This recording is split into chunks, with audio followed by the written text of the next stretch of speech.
Hello everyone and welcome to Fluffhammer. Okay, so here's a few pictures of some models that I've put up on social media this week, and the most common question I'm getting is how I do the basing. So if you're interested in how I do these bases or just want to kind of up your basing game for your army, this is a little tutorial kind of start to finish. So here I have a Grimghast Reaper from the new releases of the Nighthaunt. And basically I've built the model, filled the gaps, and I'm now just drilling a hole in the bottom just to pin it. If I use a cork base, I will always pin the model. If you're using it for display purposes, then it's not so bad, but if you're going to use it for gaming, I would always recommend pinning. So basically what I'm doing is just drilling a hole in the bottom, and as you can see on the left hand side of the screen, I just have a paper clip.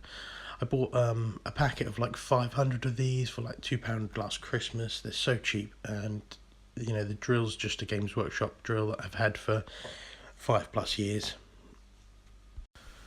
So I've now drilled a hole in the bottom. I've got the paper clip ready, just measuring that up. Now putting a little bit of glue in the hole, and then the paper clip in. And then I'm just going to roughly guess the thickness of the cork and just snip a bit off, just so it gives it a bit of traction inside the cork. Obviously it'll glue to the face of it, and then it will just have a little bit of a pin, which definitely strengthens the joint. You can see it there. So here's the cork that I cut up and put on the base. I did record the fitting of the cork to the base, but I seem to have misplaced that video or deleted it. So yeah, basically it's some cork. It's the thickness of the cork that I use is the exact same as a 32mm base thickness. So I don't know what that is exactly. I would say kind of maybe 1.5mm, something like that as a guess. And I just glue that down with super glue. And then I used one of the gravestones from the Spirit Host set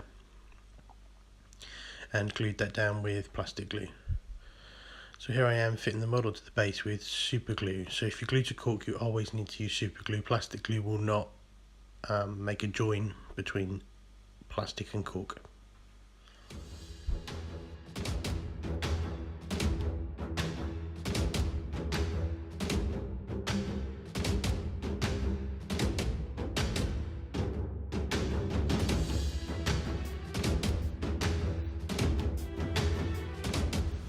Okay, so I've now spray painted the miniature with Halfords grey plastic primer, and then I've sprayed on top of that with Corax White from Games Workshop. I'm now going to pick out the gravestone and the little bit of stonework underneath this spirit with Eshin Grey. And I'm now going to pick out these two skulls on the base with XV88 base. So now that they're done, I'm going to Nuln Oil Wash over the gravestone. And this is basically because you don't want to have to be picking all these details out from around the texture paint. You want these to be done and then the mud to kind of go over top. So here's the mud paint. After a wash, I've just highlighted up the gravestone with it is blue grey from Vallejo, pale blue grey. And then I'm just using the Stollen Mud texture paint and I'm just dabbing it all over the base, making sure getting into all the little recesses, everything like that, because this is the most important part really, just making sure that the entire base is covered in this paint. And then you can build up some blobs around, like where the cork joins to the base. I've used some like thicker layers to smooth out the kind of transaction between a flat base and then a flat bit of cork. On the face of it, I've kind of just bogged it up a bit, just so it kind of gives more of a smooth transition, like it's going up a hill rather than it's just, you know, low ground then high ground.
Okay, so now the stone mud is done. Basically going to give that kind of 5 to 10 minutes to dry. It will take at least 30 minutes before we can paint over it, but I'm going to just move on with other details to not waste time.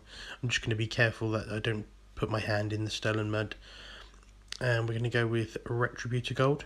And I'll pick up the Stormcast logo on the gravesite here, or gravestone I should say. And basically, yeah, just pick that out in the gold. This is a really good gold colour. I would recommend it. I've used all of the golds from all of the brands, and I think Retributor Gold is probably the best on the market, in my opinion, for my, and the way I like to paint. So we're just picking out the gold on that, and then once that's done, we're then going to shade it, highlight it, and that'll be on the next few stages coming up.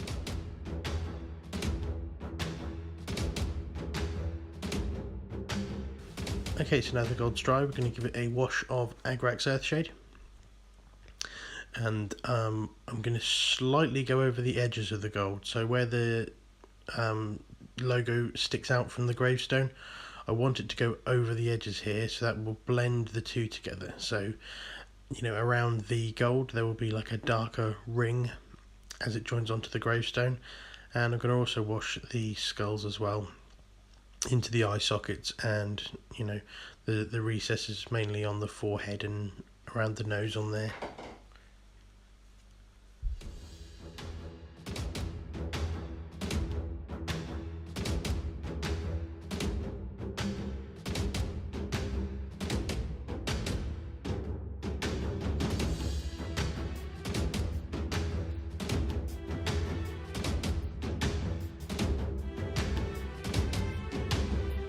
Okay, so next up is Liberator Gold from Games Workshop. Again, an absolutely awesome metal colour.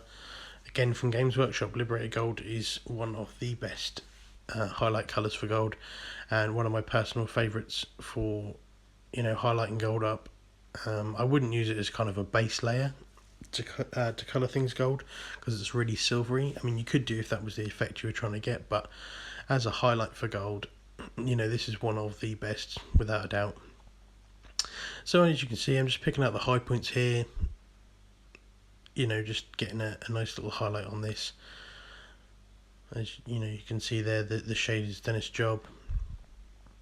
And then finally we're going to use Scale Colour Speed Metal, which is without a doubt one of my favourite colours. It's great for highlighting metal, obviously. It's great for highlighting gold. There's not much in the metal scale. Even if you're painting bronze, brass, it's a great colour for highlights.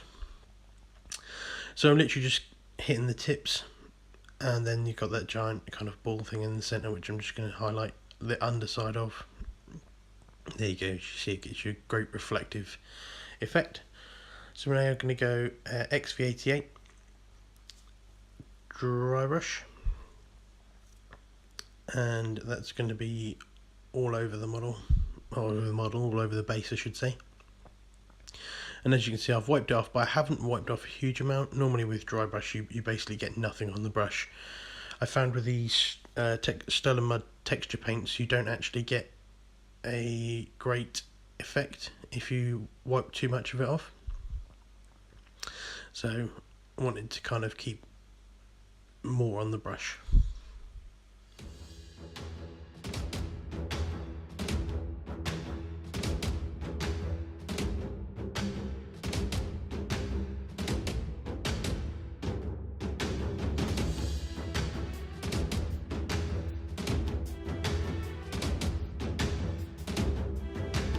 Okay, so that's all done. We're now going to move on to Zamisi Desert.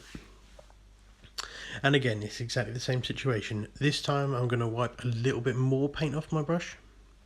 You can just see me there loading it onto just a piece of kitchen towel. And I'm going to work more towards the higher points and the edges now. So I'm not going to get right in towards kind of the gravestone and stuff. This is further out towards the edges, and that'll just give you an idea of depth, so that the darker colours will be closer to the darker areas as such, and towards the edges and the high points it'll get brighter. As you can see, we're already getting a nice effect with this dry brush.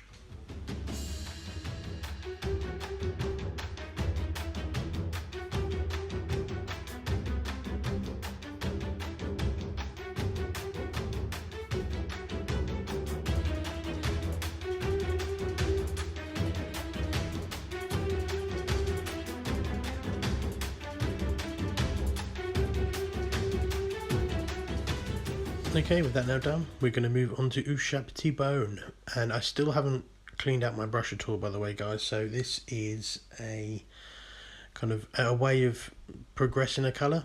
I don't wash between dry brushes because obviously it takes ages for the brush to dry again, especially using a larger brush like this. You know, you almost need to leave it overnight to get it dry enough. But also, if you don't wash it, it kind of leaves just a little bit of the previous colour, and it just helps blend it all together really nicely without getting massive kind of gradients of like dark brown, medium brown, light brown kind of bone colour. It actually all blends together inside the brush, is kind of mixing a little bit of the previous colour and a little bit of the previous colour, and it helps it all tie together really nicely without getting huge gradients on it. So again, this is just the right high points, the right edges, not as much as we were doing on the last two layers, and that is all the dry brushing on the base complete. So now we're going to go ahead and paint the skulls with Ushabti Bone, and that's done. We've picked out the high points, and now we're going to go again and do another highlight with one of my favourite colours, Purity White from Fantasy Games Scale 75, and it's just going to be around the eye sockets and just a tiny little touch on the forehead. So as you can see, that's now been done, and I've just done a few little edge highlights on the gravestone as well with, again, Purity White, and we are ready for the next stage. So the next stage is static grass. Here's the stuff I'm using: Hobby Round Green Static Grass. I believe on the top it says Gale Force 9. I got it from elementgames.co.uk,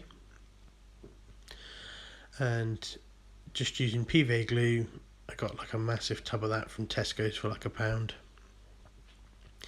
A lot of people were asking where the cork tile came from as well. I got it from Homebase. That was like 2 years ago, but it came in a packet of like 10 cork tiles for like £5. I'm sure you can find it over eBay, or it might even be on the Homebase website. All it is just cork floor tiles. So now the PVA glue is applied, I'm just going to go around the whole thing with static grass and just dab it onto the areas of PVA that I've put down. And once that's all down, I'm just going to give it a little shake and a tap off to get rid of any excess.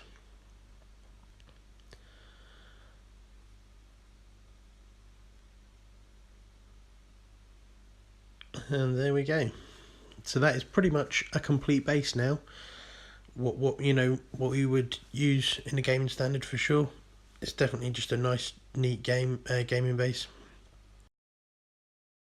But I'm going to take it to the next level and add on these little pink flowers that I got from serious-play.co.uk. They have a huge range of these flowers. They do all different colours, different shapes, different sizes. And I'm just going to apply some super glue to the bottom. They are self-adhesive, but I just like to kind of re-ensure they stay where they go. And yeah, just kind of randomly dot them about. I usually go for probably 2 on a 25mm base. I'd go for 3 on a 32 and 4 on a 40. So if if it's got a 20mm base, you do 2, 30mm base you go 3, 40mm base you go 4, and so on and so forth. Unless if you're on a 100mm base, I wouldn't put 10. But that's just kind of a gist of what I would do. Just some bases I only put a couple on and just see where it fits. I think this looks nice like this, but I definitely need one in that back corner. So that's where I'm going to be going next, and applying another one.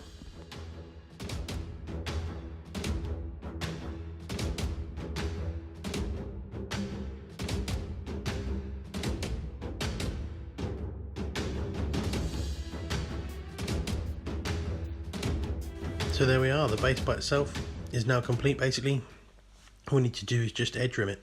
So I magnetised the bottom of all my bases so they fit onto these jars. It was just an easy way when Citadel didn't have any paint handles. I've picked a few of them up now. But also when they're in the paint handles you can't get to the base rim. So I love just magnetising these, and I can stick them on jars and pots and stuff. It's also good for taking pictures so you don't get your hands in the pictures and you don't have to touch the base rim of the model too much. So I'm just rimming around the base with a dried bark. I went with, because the model is really quite a cool colour, it's a really cool colour scheme, there's not many kind of warm tones. I tried it with a grey around the base, but it just didn't look right to the eye. Dried bark has just got just a hint of red. It's a nice deep brown. It's a warm colour, and that contrasts really well with the white or the green of the spirits. So there we have our finished base.